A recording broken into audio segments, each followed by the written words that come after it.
আজ আমরা দেখতে চলেছি 2022 সালে রিলিজ হওয়া একটি অসাধারণ মুভি, যার নাম হলো মীরা। এটি মূলত একটি সায়েন্স ফিকশন সার্ভাইভাল মুভি, যেখানে হঠাৎ করেই পৃথিবীতে নেমে আসে ভয়ানক এক বিপর্যয়। মহাকাশ থেকে পৃথিবীর মধ্যে পড়তে থাকে শত শত জ্বলন্ত উল্কাপিণ্ড, আর এক একটি উল্কাপিণ্ডের বিস্ফোরণ এতটাই ভয়ানক ছিল যে জায়গাটিতে উল্কাপিণ্ড বিস্ফোরিত হয় সেখানকার আশেপাশে থাকা সবকিছু একদম ধুলোর সঙ্গে মিশে যায়। এমনকি এই উল্কাপিণ্ড সমুদ্রের মাঝে পড়লেও সেই সমুদ্র থেকে ভূমিকম্প চলে আসে পুরো শহরে। দেখতে দেখতেই মুহূর্তের মধ্যেই পুরো শহর যেন ধুলো হয়ে একদম বাতাসের সঙ্গে মিশে যায়। পরিস্থিতি এতটাই ভয়ানক হয়ে ওঠে যে মনে হয় পুরো আকাশ যেন পৃথিবীর উপর ধসে পড়ছে। এতে করে পৃথিবী চলে যায় ধ্বংসের একদম দ্বার প্রান্তে। তবে পৃথিবীর এমন ভয়ানক পরিস্থিতি মোকাবেলা করে মানুষকে নিজেদের অস্তিত্ব টিকিয়ে রাখতে পেরেছিল, সেটাই আমরা দেখব এই মুভিটিতে। তাহলে চলুন ঘুরে আসা যাক ধ্বংস হয়ে যাওয়া এক পৃথিবীর গল্প থেকে। তো গল্পটি শুরু হয় মহাকাশের একটি দৃশ্য দেখিয়ে, যেখানে আমরা ছোট্ট একটি উল্কাপিণ্ড দেখতে পাই, যেটা কিনা অনেক দ্রুত গতিতে একজন মানুষের গাড়ির গ্লাসের উপরে পড়ে, যেটা অনেক ছোট হওয়ার কারণে কারোই তেমন কোনো ক্ষতি হয় না। আসলে এই সময়টা ছিল এমন একটি সময় যখন আকাশ থেকে এভাবে উল্কাপিণ্ড পড়ার বিষয়টিকে খুবই সাধারণ একটি বিষয় মনে করা হতো, কারণ এখন প্রায় প্রতিদিনই পৃথিবীতে উল্কাপাত ঘটে। এমনকি প্রতিনিয়ত প্রায় 5 টন ওজনের উল্কাপাত পৃথিবীতে এসে পড়ে।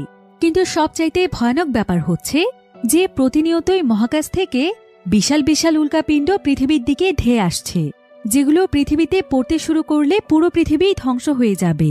কিন্তু সৌভাগ্যবশত পৃথিবীর গতির ফলে সেই বিশাল বিশাল উল্কাপিণ্ডগুলো পৃথিবীর পাশ দিয়ে চলে যায়, যেটা প্রতিনিয়ত বিজ্ঞানীরা পর্যবেক্ষণ করে চলেছে।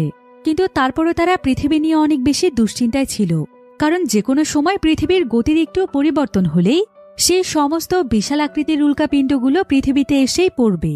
তাই বর্তমানে বিজ্ঞানীরা পৃথিবীর ভবিষ্যৎ নিয়ে অনেক বেশি চিন্তিত।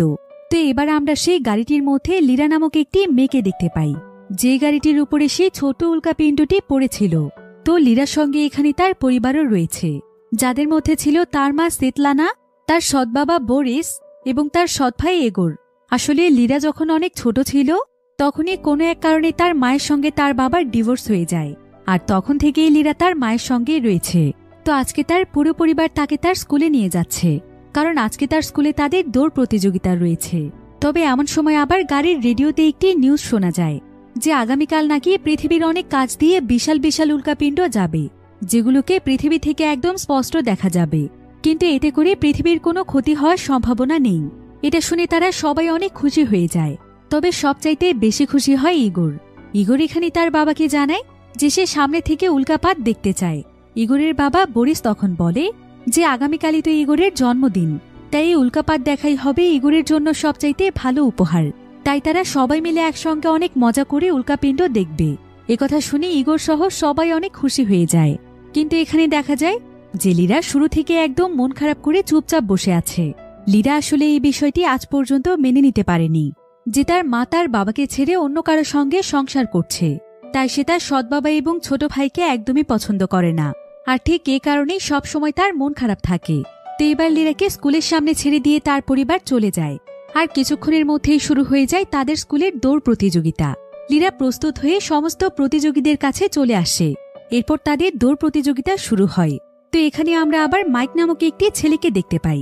মাইক আসলে ছিল লীরার বয়ফ্রেন্ড। সে এখানে লীরার পারফরমেন্স দেখতে এসেছে।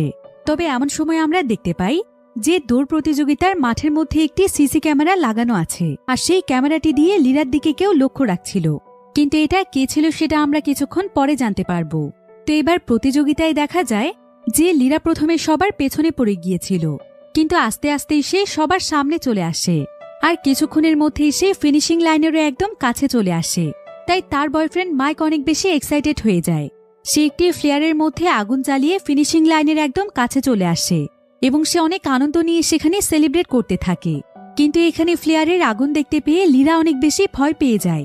এমনকি সে অনেক আতঙ্কিত হয়ে ফিনিশিং লাইনের কাছেই যেতে পারে না, যেটা দেখে মাইক সহ বাকি সবাই একদম অবাক হয়ে যায়। তবে লীরার এই আগুনকে ভয় পাওয়ার পেছনেও একটি কারণ রয়েছে, যেটা আমরা সামনেই জানতে পারবো। তো এবার আমরা ইগোরের জন্মদিনের একটি দৃশ্য দেখতে পাই, যেখানে লীরা এবং তার পুরো পরিবার সহ সবাই পার্টি করছিল। তবে সব সময়ের মতো এখানেও লীরার অনেক মন খারাপ ছিল। আর এখানে আমরা জানতে পারি যে তাদের পরিবারে আরও একজন নতুন সদস্য আসতে চলেছে, অর্থাৎ লিরার মা সেতলানা প্রেগনেন্ট। তাই ইগোরের জন্মদিনের সাথে সাথে তারা এই বিষয়টি নিয়েও অনেক আনন্দ করছিল। আর কিছুক্ষণ পরে তাদের বাবা বরিস এখানে ইগোরের জন্য কেক নিয়ে আসে। তবে কেকটির উপরে থাকা মোমবাতির মধ্যে আগুন জ্বলছিল, আর সেটা যখন লিরা দেখতে পায় তখন সে প্রচণ্ড রকমের ভয় পেয়ে যায়, আর সে সঙ্গে সঙ্গে সেখান থেকে উঠে চলে যায়। তো সে পার্টি ছেড়ে বাহিরে চলে আসলে লিরার মা তার কাছে এখনও তার এই ধরনের আচরণের কারণ জানতে চায়।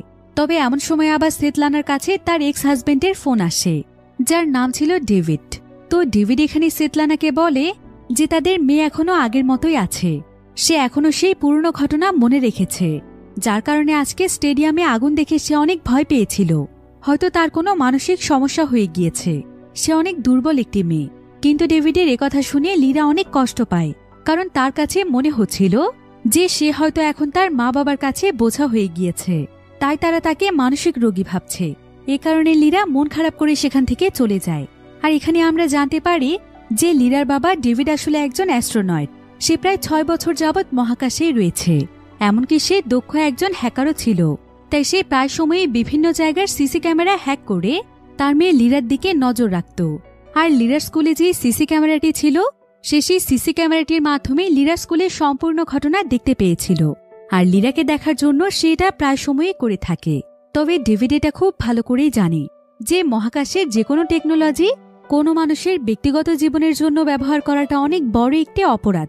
কিন্তু তারপরও সে তার মেয়েকে দেখার জন্য লুকিয়ে লুকিয়ে এই কাজটি প্রায় সময়ই করে থাকে।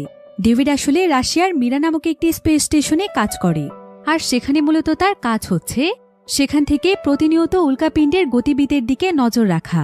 আসলে স্পেস স্টেশনটি ছিল অনেক অত্যাধুনিক প্রযুক্তির একটি স্পেস স্টেশন, যেখানে এআই প্রযুক্তিও যুক্ত করা রয়েছে। এমনকি এআই ভয়েসের মাধ্যমে এখানে নানা ধরনের ইনফরমেশনও পাওয়া যায়। তবে এই এআইয়ের কাজ শুধুমাত্র ইনফরমেশন দেয়াই নয়, এটা মূলত মহাকাশচারীদেরকে উল্কাপিণ্ডের গতিবিধির দিকেও নজর রাখতে অনেক সাহায্য করে। তো ডেভিড এখানে প্রতিদিনের মতোই স্পেস স্টেশনের সবকিছু পর্যবেক্ষণ করছিল, আর তার সবকিছু একদম চেক করা শেষ হয়ে গেলে সে তাদের স্পেসশিপের কমান্ডো অ্যান্টোনোর সঙ্গে দেখা করতে আসে। অ্যান্টোনো তখন তাকে বলে, তোমার ব্যাপারে কিন্তু আমি একটি বিষয় অনেকদিন ধরেই লক্ষ্য করছি, কিন্তু তোমাকে আমি কিছু বলছি না। আমি কিন্তু এটা জেনে গিয়েছি যে তুমি আমাদের স্পেসশিপের টেকনোলজি ব্যবহার করে তোমার মেয়ের দিকে প্রায় সময়ই নজর রাখো। তুমি কি জানো না যেটা কত বড় অপরাধ? এটার জন্য কিন্তু তোমার অনেক বড় শাস্তি হয়ে যেতে পারে। ডেভিড এতে কিছুটা ভয় পেয়ে যায়, আর সে তাকে জানায় যে সে তার মেয়েকে অনেক ভালোবাসে, তাই মূলত সেই কাজগুলো করেছে, কিন্তু এরপর থেকে সে আর কোনোদিনও এমন কাজ করবে না। তো এমন সময় আবার এমসিসি থেকে তাদের কাছে একটি ভিডিও কল আসে। এমসিসি মানে হচ্ছে মস্কো মিশন কন্ট্রোল সেন্টার, আর সেখান থেকে একজন উচ্চপদস্থ কর্মকর্তা তাদেরকে ফোন করেছে, যার নাম ছিল ফমিন।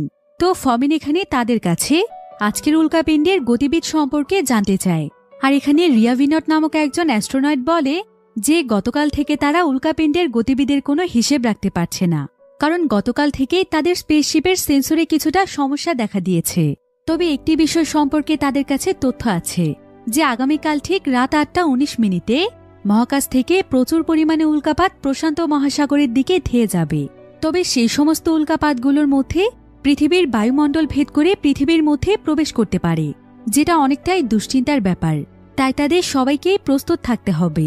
তবে রিয়াভিনট কিন্তু এই বিষয়টি নিয়ে পুরোপুরিভাবে নিশ্চিত ছিল না, তাই এখন সামনে কে হতে পারে সেটা কোনোভাবেই ধারণা করা যাচ্ছে না। তো এরপর আমরা পৃথিবীতে লিরাকে দেখতে পাই। লিরা মন খারাপ করে একটি নদীর কাছে বসেছিল, কিন্তু ঠিক এমন সময় তার কাছে তার বয়ফ্রেন্ড মাইক আসে। আর মাইক এখানে লিরার মন খারাপ দেখে নানাভাবে তার মন ভালো করার চেষ্টা করে।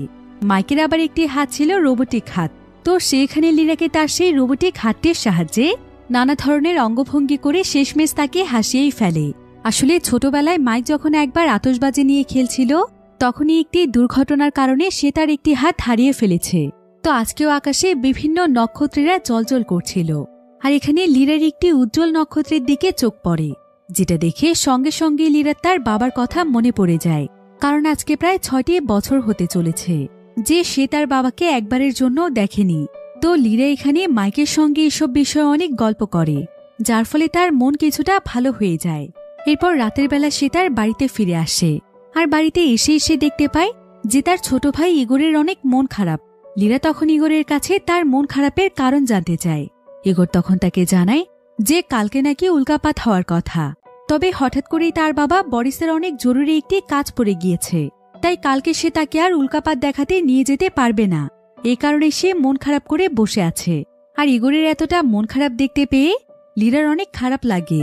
লীরা তখন ইগোরকে তার একটি প্রিয় দূরবীন দিয়ে দেয়, যেটা তার বাবা ডেভিড তাকে দিয়েছিল।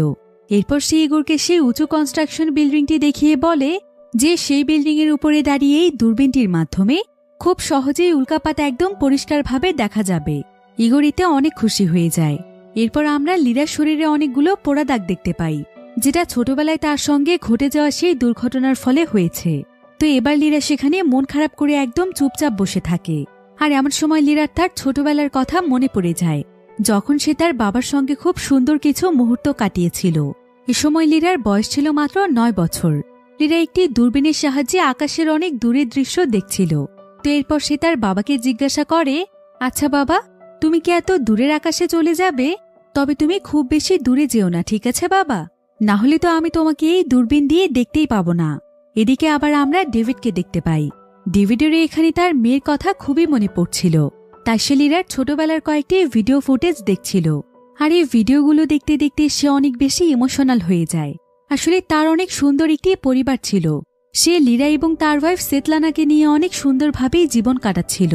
কিন্তু হঠাৎ করে তার এবং তার ওয়াইফের মধ্যে কিছু বিষয় নিয়ে ভুল বোঝাবুঝির কারণে তাদের বিচ্ছেদ হয়ে যায়। আসলে সে তার জীবনে এমন একটি ভুল করে ফেলেছে, যেটার জন্য এখনো সে অনেক আফসোস করে। তবে তার ভুলটি আসলে কি ছিল সেটা আমরা পরে জানতে পারব। তো এবার পরের দিন সকালে দেখা যায় যে বিভিন্ন রেডিও স্টেশনের মাধ্যমে সবাইকে জানিয়ে দেয়া হয় আর মাত্র ৪৫ মিনিটের মধ্যেই উল্কাপাত শুরু হতে চলেছে। তাই এই সুন্দর দৃশ্যটিকে স্মরণীয় করে রাখার জন্য শহরের সবাইকে প্রস্তুত থাকতে বলা হয়, যাতে করে তারা উল্কাপাতের এই সুন্দর দৃশ্যটিকে উপভোগ করতে পারে। কারণ প্রতি ৫০ বছর পর পর এত বেশি পরিমাণে উল্কাপাতের দৃশ্য পৃথিবী থেকে দেখা যায়, যেটা সত্যিই অনেক মনোমুগ্ধকর দৃশ্য। তাই প্রতিটি মানুষ জীবনে একবার হলেও উল্কাপাতের দৃশ্য দেখতে চায়। তাই আজকেও এই উল্কাপাতের নিউজ শুনে সবাই অনেক এক্সাইটেড হয়ে যায়, কারণ রেডিওর মাধ্যমে সকলকে জানানো হয় যে আজকের এই উল্কাপাতের কারণে পৃথিবীর কোথাও কোনো ক্ষতি হবে না। তাই শহরের সমস্ত মানুষেরা উল্কাপাত দেখার জন্য পুরোপুরিভাবে প্রস্তুত হয়ে যায় এবং তারা শহরের বিভিন্ন উঁচু উঁচু স্থানে যেতে শুরু করে। অন্যদিকে আমরা বরিস এবং সেতলানাকে দেখতে পাই। তারা তাদের ছেলে ইগোরকে স্কুলে ড্রপ করে দিয়ে চলে যায়। তবে এখানে দেখা যায় যে ইগোর তার সঙ্গে করে সেই দূরবীনটি নিয়ে এসেছে, যেটা তাকে লীরা দিয়েছিল। অর্থাৎ যেভাবেই হোক সে আজকে উল্কাপাত দেখবেই। অন্যদিকে আমরা সেই স্পেস স্টেশনটিকে দেখতে পাই। আর এখানে মহাকাশচারীরা যা ভেবেছিল সেটাই ঘটেছে, কারণ তারা স্পেসশিপের রাডারের মাধ্যমে দেখতে পায় যে পৃথিবীর দিকে প্রচুর পরিমাণে উল্কাপাত ধেয়ে আসছে। এবার তারা পুরো বিষয়টিকে পর্যবেক্ষণ করে দেখতে পায় যে বেশিরভাগ উল্কাপিণ্ড পৃথিবীর পাশ দিয়ে চলে গেলেও প্রায় অনেকগুলো উল্কাপিণ্ড পৃথিবীর বায়ুমণ্ডলকে ভেদ করতে চলেছে, যেটা খুবই ভয়ানক একটি ব্যাপার। তাই সেখানে থাকা তাদের এআই অ্যাসিস্ট্যান্ট মীরা তাদেরকে উপদেশ দেয় যে যত তাড়াতাড়ি সম্ভব তাদের স্পেস স্টেশনটিকে অন্যদিকে নিয়ে যেতে, কারণ আর মাত্র 7 মিনিটের মধ্যে এদিক দিয়েই পৃথিবীর দিকে উল্কাপিণ্ড ধেয়ে যাবে। কিন্তু তাদের স্পেস স্টেশনটি ছিল খুবই ভারী, ফলে দ্রুত স্পেস স্টেশনটির অবস্থান পরিবর্তন করার জন্য তারা সবাই মিলে স্পেস স্টেশনটির অপ্রয়োজনীয় জিনিসগুলোকে বাদ দিয়ে দেয়। এরপর তারা স্পেস স্টেশনটির অবস্থান পরিবর্তনের কাজ শুরু করে। এদিকে ডেভিড যত তাড়াতাড়ি সম্ভব তার মেয়ে লীরাকে অনবরত টেক্সট এবং মেসেজ করতে থাকে। আর অবশেষে লীরা যখন ফোনটিকে রিসিভ করে তখন ডেভিড তাকে বলে যে যত তাড়াতাড়ি সম্ভব লীরা যেন একটি সুরক্ষিত স্থানে অবস্থান করে, কারণ পৃথিবীর বায়ুমণ্ডলের দিকে প্রচুর পরিমাণে উল্কাপিণ্ড ধেয়ে যাচ্ছে। একথা শুনে লীরা অনেক ভয় পেয়ে যায়। তবে এমন সময় আবার বাহির থেকে সে কিছু একটার আওয়াজ শুনতে পায়। এরপর যখন সে তার জানালা দিয়ে বাহিরের দিকে তাকায় তখন সে এখানে দেখতে পায় যে আকাশ থেকে অনেক বড় বড় জ্বলন্ত উল্কাপিণ্ড পৃথিবীর দিকে ধেয়ে আসছে। অন্যদিকে বিশাল এক উল্কাপিণ্ড ধাক্কায় স্পেস স্টেশনটির অনেক বড় একটি অংশ ভেঙে টুকরো টুকরো হয়ে যায়। অন্যদিকে আরও একটি বিশাল আকৃতির উল্কাপিণ্ড সোজা গিয়ে পৃথিবীর বিশাল বড় একটি সমুদ্রের মধ্যে বিস্ফোরিত হয়। তবে এই বিস্ফোরণটি এতটাই শক্তিশালী ছিল যে আশেপাশের দূর দূরান্ত পর্যন্ত সবকিছুই একদম কেঁপে ওঠে। চারিদিকে ভূমিকম্প শুরু হয়ে যায়। মীরা এতে প্রচণ্ড রকমের ভয় পেয়ে যায় আর সে কোনো মতে তার ফোনটি হাতে নিয়ে তার রুম থেকে বেরিয়ে যায়। এরপর বাহিরে এসে সে দেখতে পায় যে চারিদিকে একদম হইচই শুরু হয়ে গিয়েছে। প্রত্যেকটি মানুষই তাদের জীবন বাঁচানোর জন্য মরিয়া হয়ে উঠেছে। সবাই সেখান থেকে পালিয়ে সুরক্ষিত জায়গাতে যাওয়ার চেষ্টা করছে। এদিকে বাহির থেকে প্রচন্ড রকমের বিস্ফোরণের শব্দ শুনতে পাওয়া যায়। লিরা তখন তাদের বিল্ডিং এর ব্যালকনিতে গিয়ে দেখতে পায় যে এখন তাদের শহরের উপর শত শত উল্কাপিণ্ড পড়ছে এবং এক একটি উল্কাপিণ্ড যে সমস্ত জায়গাগুলোতে পড়ছে সেই সমস্ত জায়গার চারিপাশে একদম ধুলোর সঙ্গে মিশে যাচ্ছে। মুহূর্তের মধ্যেই যেন সমস্ত বিল্ডিং, অফিস, আদালত, রাস্তাঘাট একদম ধুলোতে পরিণত হয়ে বাতাসের সঙ্গেই মিশে যাচ্ছে। এত ভয়ঙ্কর দৃশ্য দেখে লিরা একদম আতঙ্কিত হয়ে যায়। তাই সেও তখন বাকি সবার সঙ্গে সেখান থেকে পালানোর চেষ্টা করছিল, কিন্তু সম্পূর্ণ বিল্ডিংটি ধুলো দিয়ে ভরে যাওয়ার কারণে সেখানে সবার তাকাতেও অনেকটা কষ্ট হচ্ছিল। আর নিচের ফ্লোরে প্রচন্ড রকমের ভিড় হওয়ার কারণে লিরা সেকেন্ড ফ্লোরের একটি ব্যালকনি দিয়ে লাফ দিয়ে নিচে নেমে আসে। এদিকে একের পর এক আশেপাশে উল্কাপিণ্ড বিস্ফোরিত হচ্ছিল, যার ফলে ভূমিকম্প সৃষ্টি হয়ে প্রত্যেকটি বিল্ডিংয়ে ফাটল তৈরি হয়েছে। লিরার চোখের সামনে অনেক উঁচু উঁচু বিল্ডিংও ধূলিসাৎ হয়ে যাচ্ছে। শহরের সমস্ত মানুষেরাই বাঁচার জন্য ছুটোছুটি করছে। তবে এমন সময় আবার লিরার কাছে একজন মহিলা আসে, আর মহিলাটি লিরাকে জানায় যে তার বাচ্চা নাকি একটি গাড়ির মধ্যে ফেঁসে গিয়েছে। তাই সে লিরার কাছে তার বাচ্চাকে উদ্ধার করার জন্য সাহায্য চায়। এরপর সেই মহিলা এবং মীরা বাচ্চাটিকে বের করার অনেক চেষ্টা করছিল, কিন্তু তারা এটা কিছুতেই করতে পারছিল না। তবে এমন সময় আবার লিরাকে খুঁজতে খুঁজতে সেখানে মাইক চলে আসে, আর মাইক এখানে অনেক চেষ্টা করে বাচ্চাটিকে বের করতে পারে। তো এখন তাদেরকে যেভাবেই হোক নিরাপদ কোনো জায়গাতে যেতে হবে, কিন্তু তারা আসলে কোথায় যাবে সেটাই বুঝতে পারছিল না। তবে মাইক এখানে যেভাবেই হোক লিরাকে নিয়ে পালানোর চেষ্টা করছিল। এদিকে আবার শহরের বিভিন্ন জায়গাতে অ্যানাউন্সমেন্ট করা হয়। শহরের প্রত্যেকটি মানুষদেরকে বলা হয় যে গভর্নমেন্টের পক্ষ থেকে তাদের জন্য একটি শেল্টার তৈরি করা হয়েছে, যেখানে থাকলে তারা অনেকটাই নিরাপদে থাকবে। তাই শহরের প্রত্যেকটি মানুষকে সেখানে আশ্রয় নিতে বলা হচ্ছিল। ফলে সবাই তখন সেই শেল্টারের দিকে যেতে শুরু করে। কিন্তু মাইক যখন লিরাকে নিয়ে সেদিকে যাচ্ছিল, তখন তারা সামনে তাকিয়ে দেখতে পায় যে তাদের কাছ থেকে অনেক দূরে বিশাল একটি বিস্ফোরণের ফলে প্রচন্ড ভয়াবহ একটি ধুলোর ঝড় তাদের দিকে ধেয়ে আসছে। তারা তখন ভয় পেয়ে সেখান থেকে পালাতে শুরু করে। তবে মাইক লিরাকে নিয়ে একটি বিল্ডিংয়ের পেছনে লুকিয়ে পড়ে। কিন্তু তারা যে বিল্ডিংটির নিচে দাঁড়িয়েছিল সেই বিল্ডিংটির মধ্যেও প্রচন্ড রকমের ফাটল তৈরি হয়েছে, যার ফলে তাদের ঠিক উপরে থাকা একটি ব্যালকনি সোজা ভেঙে একদম মাইকের উপরে এসে পড়ে। এদিকে আবার চারিদিকের এতটা বিশৃঙ্খল পরিস্থিতির মধ্যে দুজন বয়স্ক দম্পতি ভুল করে লিরাকে তাদের গাড়ির সঙ্গে ধাক্কা দিয়ে ফেলে। তবে তারা ছিল অনেক ভালো মনের মানুষ, তাই তারা সঙ্গে সঙ্গে লিরাকে তাদের গাড়িতে তুলে নেয়। এরপর লিরাকে সাথে নিয়েই তারা রওনা হয় সুরক্ষিত কোনো জায়গার উদ্দেশ্যে। তবে শুধুমাত্র তারাই নয়, বরং জীবন বাঁচানোর জন্য আরও অনেক মানুষই গাড়ি নিয়ে সেখান থেকে পালাচ্ছে, যার ফলে রাস্তাতেও একের পর এক অ্যাক্সিডেন্ট ঘটছিল। তো এখানে লিরাদের গাড়িটি কিছুটা দূরে যাওয়ার পরেই তাদের পেছনে বিশাল বড় একটি উল্কাপিণ্ডের বিস্ফোরণ ঘটে। আর এই বিস্ফোরণের শব্দে লিরা তার জ্ঞান ফিরে পায়। এরপর সে যখন পেছনের দিকে তাকায় তখন সে দেখতে পায় যে তাদের পেছনে থাকা ব্রিজটি ভেঙে তছনছ হয়ে যাচ্ছে। এদিকে সেই বৃদ্ধ দম্পতিও অনেক বেশি ভয় পেয়ে যায়। তারা বুঝতে পারছিল না যে তাদের এখন কি করা উচিত। মহিলাটি তো এখানে ভয়ে একদম কাঁদছিল। তারপর এমন সময় আবার তাদের গাড়ির ঠিক সামনেই অনেক বড় একটি ট্রাকের অ্যাক্সিডেন্ট ঘটে, যার ফলে রাস্তা একদম ব্লক হয়ে যায়। তবে এমন সময় সেখানে উল্কাপিণ্ড পড়তে শুরু করে। ফলে সেই বৃদ্ধ দম্পতি কোনো সুরক্ষিত জায়গাতে পৌঁছানোর আগেই তাদের পাশেরই অনেক বড় একটি বিল্ডিং ধসে পড়ে এবং বিশাল এক ধুলোর ঝড় তাদের দিকে এগিয়ে আসতে থাকে। আর লিরা যখন এমন ভয়ানক দৃশ্য দেখতে পায় তখন সে ভয়ে চিৎকার করতে করতে সেখান থেকে পালাতে থাকে। লিরা কোনো মতে একটি শপিং মলে চলে আসে, কিন্তু এবারের বিস্ফোরণটি এতটাই ভয়ানক ছিল যে সেই শপিং মলের মধ্যে গিয়েও লিরা ধুলোর নিচে চাপা পড়ে যায়। আর এমন ভয়ানক পরিস্থিতির মধ্যে পড়ে লিরার এখানে তার জীবনের কিছু ভয়ানক মুহূর্তের কথা মনে পড়ছিল, যেটা ছোটবেলায় তার সঙ্গে ঘটেছে। আসলে যখন তার মাত্র 9 বছর বয়স ছিল তখন সে একবার তার বাবার সঙ্গে শপিং মলে ঘুরতে গিয়ে সেখানকার লিফটের মধ্যে আটকা পড়ে যায় এবং লিফটের মধ্যেও যান্ত্রিক কিছু সমস্যা দেখা দেয়, যার ফলে লিরা সেখান থেকে বের হতে পারছিল না। এদিকে ডেভিড তো তার মেয়েকে বের করার জন্য পাগলের মতো হয়ে যায়, কিন্তু সে কিছুতেই লিরাকে বের করতে পারে না। এদিকে লিফটের মধ্যে শর্ট সার্কিটের জন্য আগুন লেগে যায়, যার ফলে লিরার শরীরের একটি সাইড পুড়ে যায়। আর ততক্ষণে উদ্ধারকর্মীরা এসে লিরাকে কোনো মতে বের করে নেয়। এরপর জানা যায় যে লিফটের দরজাটি জোর করে বারবার খুলতে চাওয়ার কারণে এমনটা ঘটেছে। আগুন লেগে লিরার শরীর পুড়ে গিয়েছে, যেটা ডেভিড না বুঝেই করেছিল। কিন্তু এই ঘটনার ফলে লিরা অনেক বেশি ভয় পেয়ে গিয়েছিল। এমনকি তার মা সেতলানাও একদম পাগলের মতো হয়ে গিয়েছিল। সেই ঘটনার জন্য ডেভিডকেই দোষারোপ করছিল।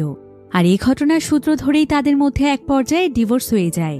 সেই সাথে লিরার সঙ্গেও তার বাবা ডেভিডের সম্পর্ক কিছুটা খারাপ হয়ে যায়। আর ডেভিডও এই ঘটনার জন্য সবসময় নিজেকেই দোষী মনে করে এসেছে।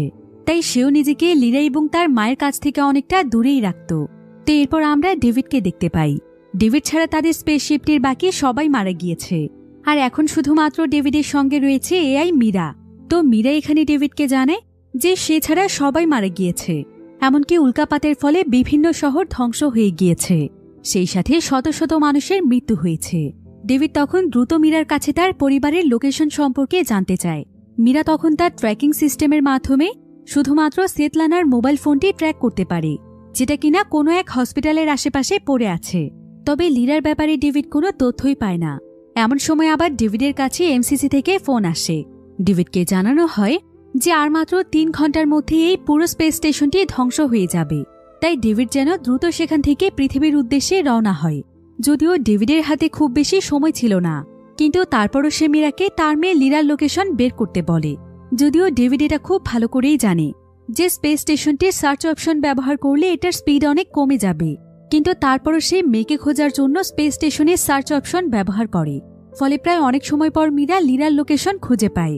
সে একটি টেডি বেয়ারের মাধ্যমে মীরার সঙ্গে ডেভিডের কানেকশন তৈরি করে দেয়। আসলে লিরার কাছে যে টেডি বেয়ারটি পড়েছিল সেটার ভিতরে একটি মনিটরিং সিস্টেম রয়েছে এবং এটার চোখের মধ্যে ক্যামেরা সেট করা আছে, যার ফলে ডেভিড এবং লিরা একে অপরের সঙ্গে যোগাযোগ করতে সক্ষম হয়। ডেভিড তার মেয়েকে জীবিত দেখতে পেয়ে অনেক খুশি হয়ে যায়। এরপর মীরা এখানে ডেভিডের কাছে তার মা এবং বাকি সবার লোকেশন জানতে চায়। ডেভিড তখন তাকে জানায় যে সেতলানা এবং তার সৎ বাবা বরিস এখন একটি সুরক্ষিত জায়গাতে রয়েছে, কিন্তু সে কোনোভাবেই তার ছোট ভাই ইগোরের কোনো সন্ধান পায়নি। তবে একথা শুনে লিরা অনেক দুশ্চিন্তায় পড়ে যায়। এরপর সে তার বাবাকেও অনেক সাবধানে থাকতে বলে। এবার দেখা যায় যে রেস্কিউ টিম তাদের একটি কুকুরের মাধ্যমে লিরাকে কিছুক্ষণের মধ্যেই ধ্বংসস্তূপ থেকে উদ্ধার করে ফেলে। আর লিরা বাহিরে আসার পর দেখতে পায় যে পুরো শহর একদম ধ্বংসস্তূপে পরিণত হয়েছে। আর তার সামনেই ছিল সেই বয়স্ক দম্পতির গাড়ি। লিরা বুঝতে পারে যে তারা আর বেঁচে নেই, এমনকি তার বয়ফ্রেন্ড মাইকো হয়তো মারা গিয়েছে। লিরা এতে অনেক বেশি ভেঙে পড়ছিল। অন্যদিকে আমরা সেতলানা এবং বরিসকে দেখতে পাই। যদিও তারা একদম সুরক্ষিত রয়েছে, কিন্তু তারা লিরা এবং ইগোরকে খোঁজার জন্য চেষ্টা চালিয়ে যাচ্ছে। তবে এমন সময় সেতলানার কাছে ডেভিডের ফোন আসে। ডেভিড তখন লিরার সঙ্গেও তাকে যুক্ত করে দেয়। সেতলানা জানায় যে তারা এখন পর্যন্ত ডেভিডকে কোথাও খুঁজে পায়নি। আর এমন সময় বরিস এসে বলে যে ইগোরদের স্কুলের প্রত্যেকটি স্টুডেন্টদেরকে এই সুরক্ষিত হসপিটালটিতে নিয়ে আসা হয়েছে, কিন্তু কোথাও ইগোরের নাম নেই। তবে এখানে লিরার মনে পড়ে যায় যে ইগোর তো আজকে স্কুলেই যায়নি, কারণ লিরা তাকে যেই দূরবীনটি দিয়েছিল সেটা নিয়ে উল্কাপাত দেখার জন্য তাদের শহরের সবচাইতে উঁচু বিল্ডিংয়ে তার যাওয়ার কথা। আর সেই বিল্ডিংটি ছিল লিরার কাছ থেকে কিছুটা দূরে। তবে বিল্ডিংটিতে প্রচুর পরিমাণে ফাটল তৈরি হয়েছে, তাই লিরা ইগোরকে খুঁজতে সেখানে যেতে চায়। যদিও তার বাবা তাকে বারবার নিষেধ করছিল, কিন্তু লিরা তার কোনো কথা না শুনে তার ভাইকে খুঁজতে সেখানে চলে যায়। আর এমন সময় স্পেস স্টেশনের পাওয়ার শেষ হয়ে যাওয়ার কারণে লিরার সঙ্গে তার বাবার কানেকশন কেটে যায়। এদিকে এআই অ্যাসিস্ট্যান্ট মীরা ডেভিডকে জানায় যে তার কাছে আর মাত্র 2 ঘন্টা সময় রয়েছে, তাকে পৃথিবীতে ফিরতে হবে। কিন্তু ডেভিড চাইছিল যে সে তার মেয়েকে যেভাবেই হোক সুরক্ষিত জায়গাতে পৌঁছে দেবে। তো এখন এই স্পেস স্টেশনের পাওয়ার ফিরিয়ে আনার একটি মাত্র উপায় রয়েছে, সেটা হলো তাকে স্পেসশিপ থেকে বাইরে গিয়ে ম্যানুয়ালি তার কানেকশন করে দিতে হবে। কিন্তু এতে জীবনের অনেক ঝুঁকি রয়েছে। তবে ডেভিড এখানে কোনো কিছুর পরোয়া না করে একটি স্পেস স্যুট পরে স্পেসশিপ থেকে বেরিয়ে যায়। সে তার সঙ্গে করে একটি পাওয়ার ক্যাবলে এনেছে। তবে মীরা এখানে বারবার তাকে তার স্পেস স্যুটের ত্রুটি সম্পর্কে বলছিল, কিন্তু ডেভিড কোনো কিছুর পরোয়া না করে সে পাওয়ার ক্যাবলটিকে একটি ব্যাটারির সঙ্গে কানেকশন করে দেয়। অন্যদিকে আমরা লিরাকে দেখতে পাই। লিরা সেই উঁচু বিল্ডিংটির একদম সামনে চলে এসেছে। তবে এখানে সে দেখতে পায় যে সেই বিল্ডিংটির অনেক ছোটখাটো অংশ ভেঙে ভেঙে নিচে পড়ছে, অর্থাৎ যে কোনো সময় বিল্ডিংটি ধসে পড়তে পারে। কিন্তু লিরা কোনো মতে তার মনের মধ্যে সাহস জুগিয়ে সোজা তার ভাইকে উদ্ধার করতে বিল্ডিংটির ভেতরে চলে যায়। লিরা পাগলের মতো ইগোরকে খুঁজছিল। এরপর সে বিল্ডিংটির একটি ফাঁকা জায়গাতে এসে অনেক জোরে জোরে চিৎকার করে ইগোরকে ডাকতে থাকে। যদিও লিরাকে দেখে মনে হতো যে লিরা হয়তো ইগোরকে পছন্দ করে না, কিন্তু এখানে পরিষ্কারভাবে বোঝা যাচ্ছে যে লিরা আসলে ইগোরকে কতটা ভালোবাসে। তো এবার কিছুক্ষণ পরেই মীরা দেখতে পায় যে ইগোর সেই বিল্ডিং এর উঁচু একটি জায়গাতে চুপচাপ বসে আছে। সে তখন তাড়াতাড়ি করে ইগোরকে নিচে লাফ দিতে বলে, আর ইগোর ভয়ে ভয়ে সেখানে লাফ দিলে লিরা তাকে কোনো মতেই ধরে ফেলে। অন্যদিকে ডেভিড অনেক চেষ্টা করার পর কোনো মতে লিরা সেই টেডি বিয়ারের মাধ্যমে তাদের সঙ্গে কানেকশন তৈরি করে ফেলে।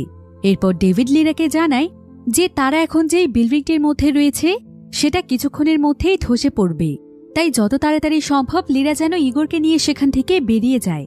আর তাদের জন্য এখন বিল্ডিংটির সবচাইতে সুরক্ষিত রাস্তা হচ্ছে বিল্ডিংটির মাঝখানের একটি অংশ, কারণ একমাত্র এটাই হচ্ছে বিল্ডিংটির সবচাইতে মজবুত একটি জায়গা যেখানে এখন পর্যন্ত কোনো উল্কাপিণ্ড পড়েনি। তো লিরা ইগোরকে নিয়ে বিল্ডিংটির মাঝখানের অংশে গিয়ে দেখতে পায় যে এখন তাদেরকে অনেক গভীর একটি জায়গা দিয়ে এখান থেকে বের হতে হবে। তাই লিরার অনেক ভয় লাগছিল, কিন্তু ইগোরের সামনে লিরা সেটা প্রকাশ করে না, বরং সেই ইগোরকে তার মনে সাহস রাখতে বলে। এরপর সেই ইগোরকে তার পিঠে উঠিয়ে নেয়। আর তার বাবা ডেভিড তাকে ঠিক যেভাবে যেভাবে বলছিল লিরা ইগোরকে নিয়ে আস্তে আস্তে ঠিক সেভাবেই নামার চেষ্টা করছিল, কিন্তু দুর্ভাগ্যবশত লিরার কাছ থেকে সেই টেডি বেয়ারটি নিচে পড়ে যায়, যার ফলে ডেভিডের সঙ্গে তার যোগাযোগ বিচ্ছিন্ন হয়ে যায়। ডেভিড এতে প্রচণ্ড রকমের আতঙ্কিত হয়ে পড়ে, কারণ আর মাত্র কিছুক্ষণের মধ্যেই এই পুরো বিল্ডিংটি ধসে পড়বে। কিন্তু অন্যদিকে দেখা যায় যে লিরা অনেক চেষ্টার পর ইগোরকে নিয়ে নিচে আসতে পেরেছে। এরপর সে কোনোমতে তার ভাইকে নিয়ে সেখান থেকে বেরিয়ে যায়। তারা একটি শপের মধ্যে এসে আশ্রয় নেয়। আর ইগোর এখানে লিরার কাছে জানতে চায় যে সে কি এই টেডি বিয়ারটির মাধ্যমে তার বাবার সঙ্গে কথা বলছে। লিরা জানায় যে হ্যাঁ, তার বাবা যে কোনো ডিভাইসের সঙ্গে কানেকশন তৈরি করতে পারে। তো এই শপটিতে কিছুক্ষণ বিশ্রাম নেওয়ার পর তারা দুই ভাই বোন সেখান থেকে বেরিয়ে আসে। তবে তারা বাইরে এসে দেখতে পায় যে এখানে একের পর এক বিল্ডিং ধসে পড়ার কারণে পুরো শহরে ধুলোর কুয়াশা তৈরি হয়েছে, যার ফলে আশেপাশের কোনো কিছুই ঠিকমতো দেখা যাচ্ছে না।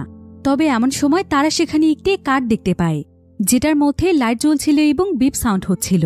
তো তারা সেই গাড়িটির কাছে গিয়ে দেখতে পায় যে গাড়িটির ভেতরে আসলে কেউই নেই। এমন সময় আবার আরও একটি কারের মধ্যে একইভাবে বিপ সাউন্ড বেজে ওঠে। আর এই কারটিকে দেখে মনে হচ্ছিল যে এটা হয়তো তাদেরকে সুরক্ষিত কোনো রাস্তা দেখাচ্ছে।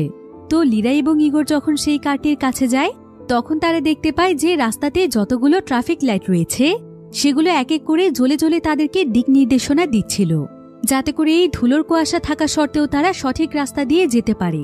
লিরা এতে বুঝতে পারে যে আসলে এই কাজটি তার বাবাই করছে। সে ইগোরকে নিয়ে যেন সুরক্ষিত জায়গাতে পৌঁছতে পারে, তাই তার বাবা স্পেস স্টেশনের সিস্টেম ব্যবহার করে এমনটা করছে। এমন সময় লিরা সেখানে একটি সিসি ক্যামেরাও দেখতে পায়। সে বুঝতে পারে যে এই ক্যামেরাগুলোর মাধ্যমেই তার বাবা তাদের দিকে নজর রাখছে। তো এবার ডেভিডের দেয়া সিগন্যালের মাধ্যমে তারা রাস্তা দিয়ে চলতে চলতে এক পর্যায়ে তারা অনেক উঁচু একটি জায়গাতে পৌঁছে যায়। তারা বুঝতে পারে যে এটা হচ্ছে একটি সুরক্ষিত স্থান, অর্থাৎ এখন হয়তো তাদের আর কোনো ভয় নেই। তাই ডেভিড অনেক খুশি হয়ে যায়। এরপর সে নিজ স্পেস স্টেশনে সবকিছু রেডি করতে থাকে, যাতে করে খুব শীঘ্রই সেও পৃথিবীর উদ্দেশ্যে রওনা হতে পারে। এদিকে লিরা হঠাৎ করে অনেক জোরে একটি বিস্ফোরণের আওয়াজ শুনতে পায়। এরপর সে পেছনে তাকিয়ে দেখতে পায় যে ভয়ানক এক বিস্ফোরণের স্রোত এসে ইগোরকে ছুঁড়ে ফেলে দেয়। লিরা এতে অনেক ভয় পেয়ে যায়, আর সে তাড়াতাড়ি করে ইগোরের কাছে গিয়ে তাকে সামলে নেয়। লিরা দেখতে পায় যে ইগোর তার মাথায় অনেক আঘাত পেয়েছে। অন্যদিকে ডেভিডও এই বিস্ফোরণের খবরটি জানতে পারে, আর এই অ্যাসিস্ট্যান্ট মীরা তাকে জানায় যে সেখানে থাকা ছোট্ট একটি জাহাজে আগুন লাগার কারণে এই বিস্ফোরণটি ঘটেছে।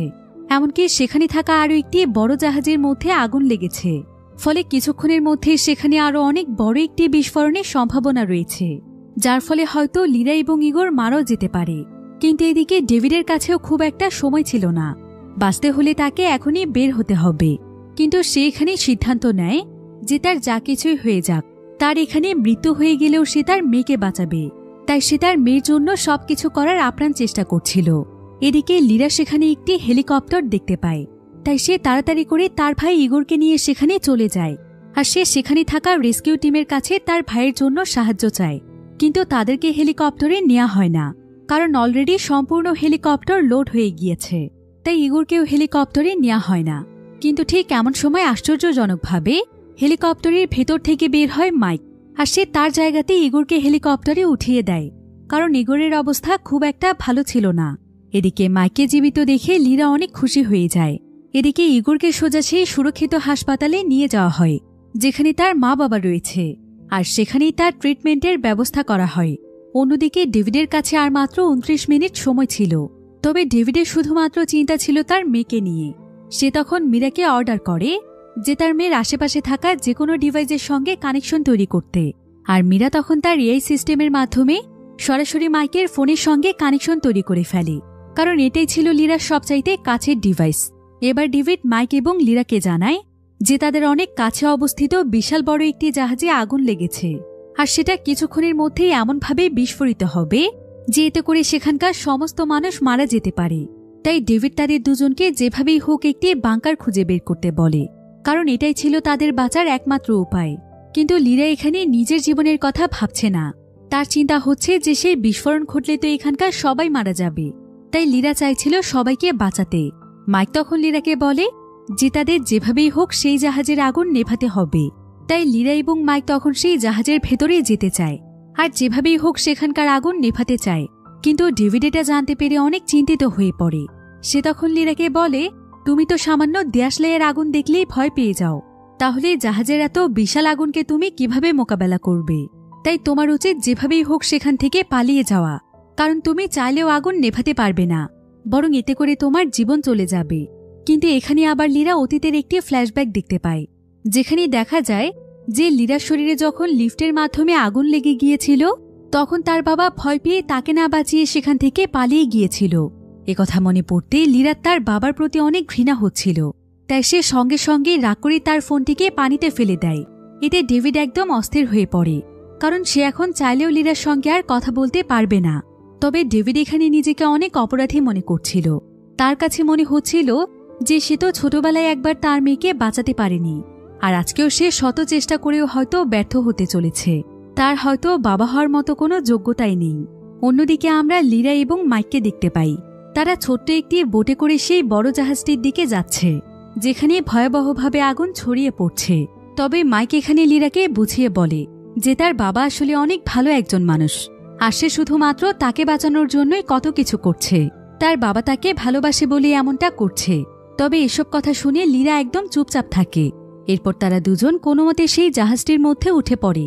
তারা দেখতে পায় যে এখনো সম্পূর্ণ জাহাজে আগুন লাগেনি, তাই তারা দ্রুত জাহাজের ভেতরে চলে যায়। কিন্তু আগুনটি আসলে কোন জায়গাতে লেগেছে সেটা তারা খুঁজেই পাচ্ছিল না। তবে অনেক সময় ধরে খোঁজাখুঁজির পর তারা আগুনের উৎস খুঁজে পায়। কিন্তু জাহাজের একটি রুমের মধ্যে অনেক জ্বলন্ত আগুন দেখতে পেয়ে লিরা সঙ্গে সঙ্গে অনেক আতঙ্কিত হয়ে পড়ে। তাই সে দ্রুত মাইককে তার সেই টেডি বিয়ারটি ঠিক করতে বলে। আর মাইকও এখানে টেডি বিয়ারটি ঠিক করার সঙ্গে সঙ্গে ডেভিড তার এআই অ্যাসিস্ট্যান্ট মীরার মাধ্যমে লিরার সঙ্গে আবারও যোগাযোগ করে ফেলে। ডেভিড তার মেয়েকে আবারও দেখতে পেয়ে অনেক খুশি হয়ে যায়, কিন্তু এখন অন্য ব্যাপারে কথা বলার মতো কোনো সময় ছিল না। তাই সে প্রথমে লিরাকে আগে শান্ত হতে বলে। এরপর সে মাইককে বলে যে চারিদিক থেকে আগুন এখন তাদেরকে ঘিরে ফেলেছে, তবে তাদের কোনো ভয় নেই। তাদের সামনেই রয়েছে একটি অগ্নি নিয়ন্ত্রণ কক্ষ। এবার ডেভিড তাদেরকে ইনস্ট্রাকশন দিয়ে সেই অগ্নি নিয়ন্ত্রণ কক্ষে নিয়ে যায়, যেখানে আগুন নিয়ন্ত্রণের জন্য অনেকগুলো ফায়ার এক্সটিংগুইশার রয়েছে। কিন্তু মাইক যখন সেই রুমটির কাছে যায় তখন সেখানে একটি বিস্ফোরণের ফলে মাইক একদম আহত হয়ে যায়, আর লিরাও এতে প্রচণ্ড রকমের ভয় পেয়ে যায়। এটা দেখে ডেভিডও অনেক বেশি আতঙ্কিত হয়ে পড়ে, কারণ এখন লিরাকেই কিছু একটা করতে হবে, তা না হলে তারা দুজনই মারা যাবে। কিন্তু ডেভিড বুঝতে পারছিল না যে সে লিরাকে কিভাবে সাহায্য করবে। তবে এমন সময় তার মাথায় একটি আইডিয়া আসে। আসলে মাইকের যে রোবোটিক হাতটি রয়েছে, ডেভিড মীরার মাধ্যমে সেই হাতটিকে তার নিয়ন্ত্রণে নিয়ে আসে। এরপর ডেভিড এই হাতটির মাধ্যমে তার মেয়ের হাতটিকে অনেক শক্ত করে চেপে ধরে। আর এতগুলো বছর পর মেয়ের হাতটিকে ধরতে পেরে ডেভিড অনেক ইমোশনাল হয়ে যায়। এরপর সে লিরার কাছে ক্ষমা চায়, আর সে লিরাকে বলে যে লিরা যখন সেই লিফটের মধ্যে পড়ে গিয়েছিল তখন সে সেই দৃশ্যটি কিছুতেই মেনে নিতে পারছিল না। তাই সে কোনো কিছু বুঝতে না পেরে সেখান থেকে চলে গিয়েছিল। কিন্তু আজকে সে লিরার কাছে তাকে বাঁচানোর একটি সুযোগ চায়, কারণ এটা করতে পারলে হয়তো আজকে সে নিজেকে ক্ষমা করতে পারবে। ডেভিড লিরাকে আরও জানায় যে লিরার সঙ্গে তার আর কোনোদিনও দেখা হবে না, কারণ তার স্পেসশিপটি পৃথিবীর বায়ুমণ্ডলে প্রবেশ করতেই যাচ্ছে। এটা কিছুক্ষণের মধ্যেই বিস্ফোরিত হয়ে যাবে, তাই লিরা যেন তাকে ক্ষমা করে দেয়। কিন্তু একথা জানতে পেরে লিরা অনেক ভেঙে পড়ে, আর সে কাঁদতে কাঁদতে তার বাবাকে বলে যে সে তার বাবার সঙ্গে অভিমান করলেও সে তাকে কোনোদিনও ঘৃণা করেনি। সে ছোটবেলা থেকে এখন পর্যন্ত তাকে অনেক বেশি ভালোবাসে। এটা শুনে ডেভিড তার মনে অনেক শান্তি অনুভব করে। তো এবার ডেভিডের ইনস্ট্রাকশন পেয়ে লিরা তার সামনে থাকে একটি ফায়ার স্যুট পরে নেয়। ফলে লিরা আগুনের উপর দিয়ে হেঁটে জাহাজের বিশাল বড় একটি পাইপলাইনের কাছে চলে যায়। আর সে তার বাবার শেখানো নিয়ম অনুযায়ী পাইপলাইনটিকে কোনো মতে চালু করে দেয়। আসলে এই পাইপলাইনটি সমুদ্রের পানি টেনে জাহাজের ভেতরে নিয়ে আসে, যার ফলে জাহাজের মধ্যে এবার প্রচুর পরিমাণে পানি প্রবেশ করতে শুরু করে এবং আস্তে আস্তে সম্পূর্ণ আগুন নিয়ন্ত্রণে চলে আসে, যেটা দেখে ডেভিড একদম নিশ্চিন্ত হয়ে যায়। এরপর সে তার মৃত্যু হবে জেনেও একদম রিল্যাক্সে বসে মৃত্যুর জন্য প্রস্তুত হয়ে যায়, কারণ অবশেষে সে তার মেয়েকে বাঁচাতে পেরেছে। তবে এখন অলরেডি তার স্পেস স্টেশনে আগুন লেগে গিয়েছে। অন্যদিকে দেখা যায় যে কিছুক্ষণের মধ্যেই মাইকের জ্ঞান ফিরে এসেছে। তো লিরা যখন মাইককে নিয়ে বাইরে আসে তখন সে আকাশের দিকে তাকিয়ে দেখতে পায় যে তার বাবার স্পেসশিপটি একদম পৃথিবীতে এসে টুকরো টুকরো হয়ে গিয়েছে, অর্থাৎ তার বাবা তাকে বাঁচাতে গিয়ে নিজের জীবন দিয়ে দিয়েছে। এবার পরের দৃশ্যে দেখা যায় যে লিরা এখন তার পরিবারের কাছে চলে এসেছে, আর সে এখানে আজকে প্রথমবারের মতো তার সৎ বাবাকে জড়িয়ে ধরে, অর্থাৎ সে বরিসকে এখন তার বাবা হিসেবে মেনে নিয়েছে। এতে সেতলানা অনেক খুশি হয়, কারণ এখন তাদের পরিবারটি একদম পরিপূর্ণ। আর এই ভয়ানক উল্কাপিণ্ডের হাত থেকে তাদের পরিবারের সবাই সার্ভাইভ করতে পেরেছে, তারা নতুন এক জীবন ফিরে পেয়েছে। এটাই ছিল তাদের পরিবারের জন্য সবচাইতে বড় পাওয়া। আর এভাবেই খুব সুন্দর একটি মুহূর্তের মধ্য দিয়ে গল্পটি এখানেই শেষ হয়ে যায়। তো গল্পটি কেমন লেগেছে সেটা আমাকে কমেন্ট করে জানাতে ভুলবেন না। যদি ভালো লেগে থাকে তবে ভিডিওটিতে একটি লাইক দিন এবং চ্যানেলটিকে সাবস্ক্রাইব করে আমার পাশেই থাকুন। ধন্যবাদ।